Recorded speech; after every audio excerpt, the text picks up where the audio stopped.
Pagbasa mula sa mga gawa ng mga apostol. Pinagpala ng Diyos si Esteban at pinagkalooban ng kapangyarihan, kaya't nakakagawa siya ng maraming kababalaghan at himala sa harapan ng madla. Minsan, nakipagtalo sa kanya ang ilang kasapi ng sinagoga ng mga pinalaya na binubuo ng mga Hudyong taga Cirene, Alejandria, Cilicia at Asia. Ngunit wala silang magawa sa karunungang kaloob ng Espiritu kay Esteban.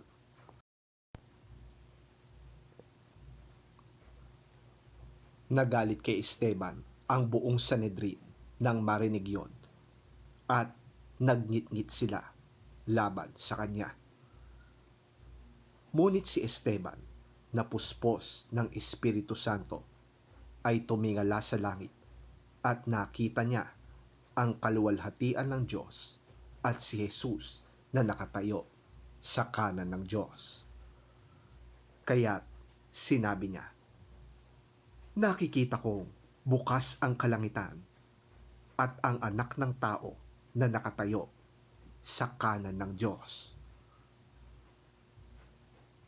Tinakpan nila ang kanilang tenga at nagsigawan. Pagkatapos, sabay-sabay nilang sinugod si Esteban at kinaladkad palabas ng lungsod upang batuhin. Inilagay ng mga saksi ang kanilang mga balabal sa paanan ng isang binatang nagngangalang Saulo. At pinagbabato nila si Esteban na nananalangin naman ng ganito, "Panginoong Hesus, tanggapin mo po ang aking espiritu."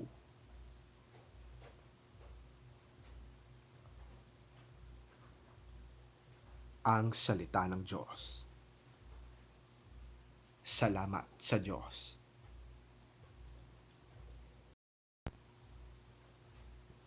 Ang mabuting balita ng Panginoon ayon kay San Mateo. Papuri sa iyo, Panginoon. Mga alagad ko, mag-ingat kayo, sapagkat kayo'y darakpin at isasakdal sa mga Sanhedrin. Hahagupitin kayo sa kanilang mga sinagoga at dadalhin kayo sa mga gobernador at mga hari nang dahil sa pagsunod ninyo sa akin, upang magpatotoo sa kanila at sa mga hentil. Sa pagkakataong yon, huwag kayong mabahala kung ano ang inyong sasabihin o kung paano kayo magpapatotoo, sapagkat ito'y kusang ipagkakaloob sa inyo. Hindi kayo ang magsasalita, kundi ang Espiritu ng inyong Ama ang magsasalita sa pamamagitan ninyo.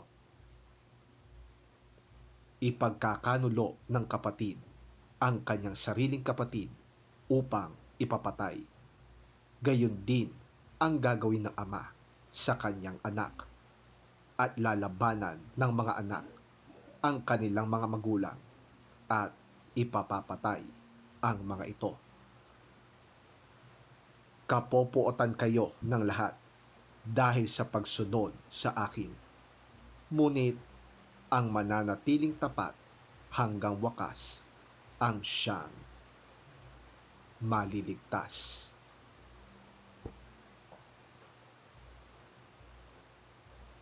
Ang mabuting balita ng ating Panginoon.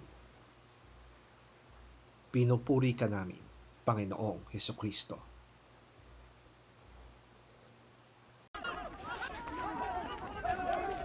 Be on your guard against men. They will hand you over to the local councils and flog you in their synagogues. On my account you will be brought before governors and kings as witnesses to them and to the Gentiles. But when they arrest you, do not worry about what to say or how to say it. At that time you will be given what to say. For it will not be you speaking, but the Spirit of your Father speaking through you. Brother will betray brother to death, and a father his child. Children will rebel against their parents and have them put to death. All men will hate you because of me. But he who stands firm to the end will be saved.